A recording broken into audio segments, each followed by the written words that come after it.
it was good to get on the floor for the opener, and I was concerned about it, maybe overly concerned. I knew they were going to play us 40 minutes of zone. I knew Ken Palm rankings, they forced the 5th most turnovers in the country last year. So I knew their zone was effective. They trap the baseline, they trap it sometimes up top, and so I thought the work we did about throwing it in the low post and skipping it opposite, I thought our kids followed the game plan really well. And all the teams I watched play them last year, they had a tough time getting the high post. I thought we put it in the high post when we wanted to, put it into JALEN, and he's a wonderful playmaker up there. He had 5 assists, 1 turnover. And as a coach, I always preach sharing the ball. Anyone that's been here knows that. We had 24 baskets, 18 of them assisted. And I told the guys the challenge is, I knew we'd have to move the ball against a zone because it's hard to get a quick shot against a zone. Can we make that same type of effort when we play a man-to-man team? Can we move the ball like that and share the ball when we're playing against man-to-man? And so that's the task I put out to them. I want to share the ball more than we have in the exhibition game, and obviously this is a good start tonight.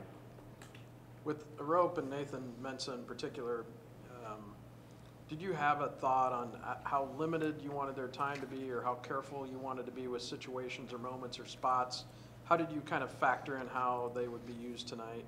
And then what did you think of how? Yeah, I wanted to get them both minutes, and I didn't really know what I'd get from them because Nathan missed 4 weeks of practice, and you're usually as good as you practice, and you'd only practice 2 or 3 days. But I wanted to throw him out there and let him get a little feel for game action. Agwook obviously missed 9 days earlier in the preseason. Then he missed 3 or 4 more with the hip strain. And so we got him out there. I want to see how he moved and get him a little flow because it's different when the lights are on. So the task now is, you know, someone told me we're 8 days between games. This is the time they have to get to work. You know, now that they're healthy, I've got to get them up to speed. And I thought the veteran 6 players I had out there played great. They knew where each other were. They moved together. And the task is the freshmen can't slow that group down.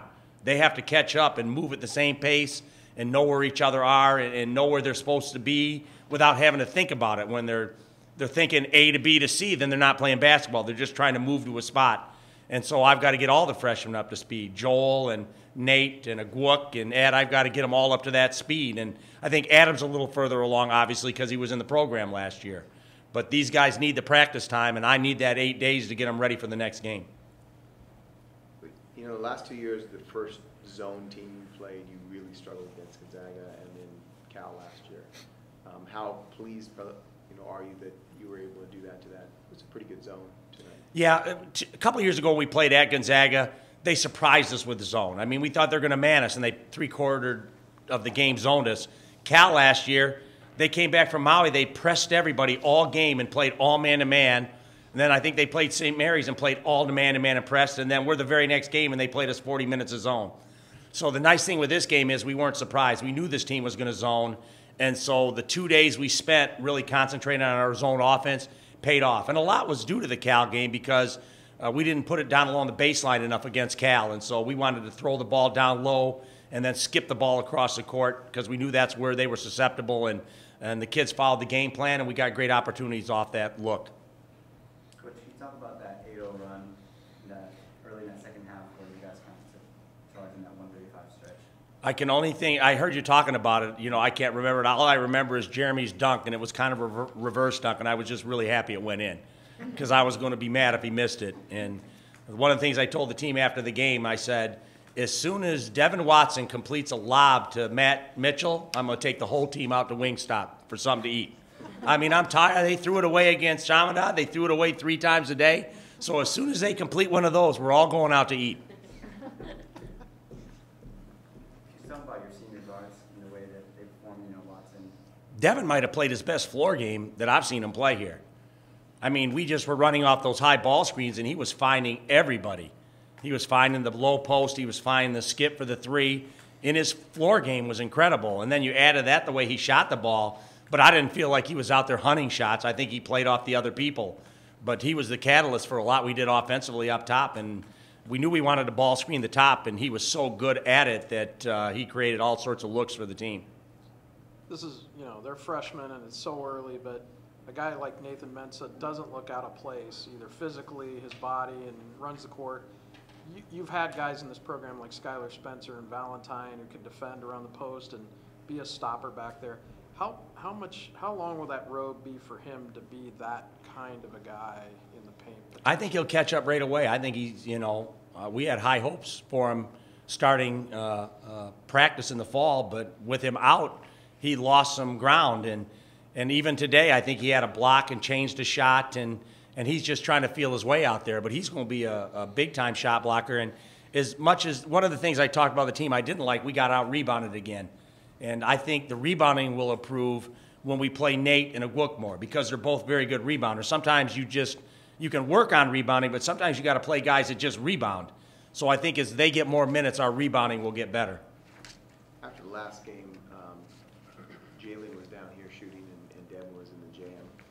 What does it tell you about veteran players? They put their work in. All my veterans put their work in. And almost JALEN to the point where I want him to slow down a little bit because he gets a lot of individual work, and I don't want his legs tired, but he is relentless working on his game, and I think it shows. I mean, he looks so comfortable out there at three-point range, and he's driving and passing the ball, and he has a few moments where he fumbles a crossover, something like that, but that's not a big concern to me. I think he's going to master all that before the year's over. Did you have to, so you didn't have to say anything to them? They knew that wasn't their best They just did it on their own. They just want to get in there and get extra shots up. So on their own. Like I said, I can't mandate they do it, and we can't be in there with them when they do it because it'd be additional hours. And so this is something they just decide they're going to get in, and that's the beauty of the Jam Center because they can get in there 24 hours a day to get shots up if they want.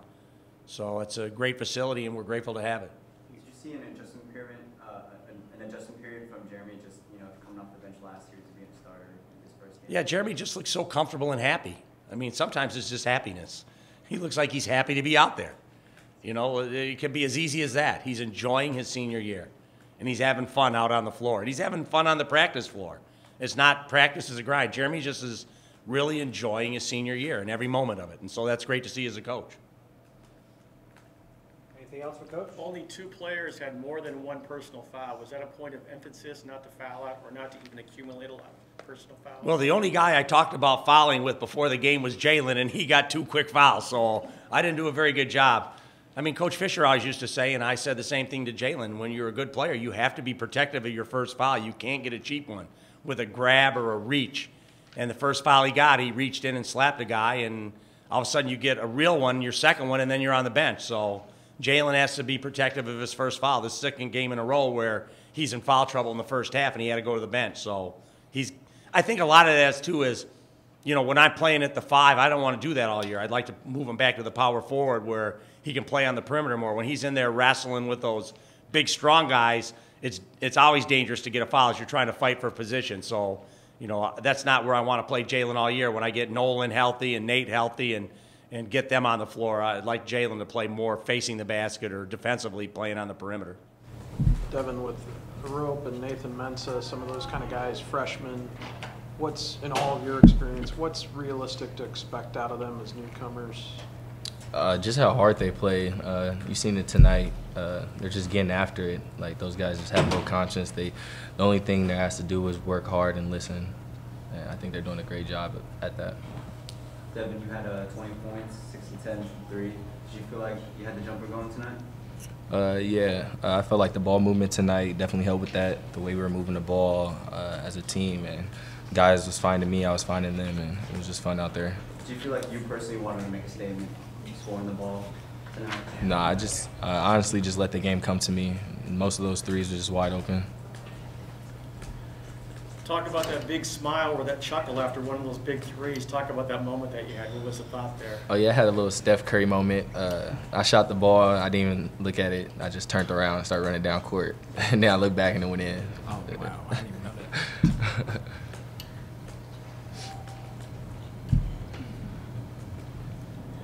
Anything else for student athletes?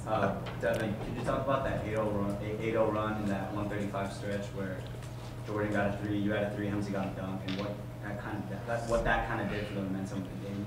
That was just a lot of ball movement and things like that, and definitely teammates finding each other and just having fun out there. Credit him over here; he kept diming me. He had like 4 assists just to me, so We was just having fun out there. And Jalen, I kind of had to ask you about that whole technical with Isaac on the other team. So what was going on there? Pretty much he was like throwing elbows or whatever. I felt some type of way.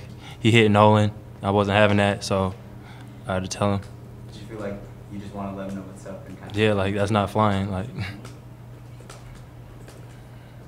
And I kind of saw you after that game against Chaminade staying late in the gym. Did you feel like you kind of felt better with your jumper tonight? I was trying to hit free throws. Man, I was missing a lot of them, so that's what that focus was on, really. So I feel like 4 for 6 did better than last game. Jalen, what changed in the second half for you guys? I mean, you guys didn't play terrible in the first half, but you couldn't get any separation on them. What?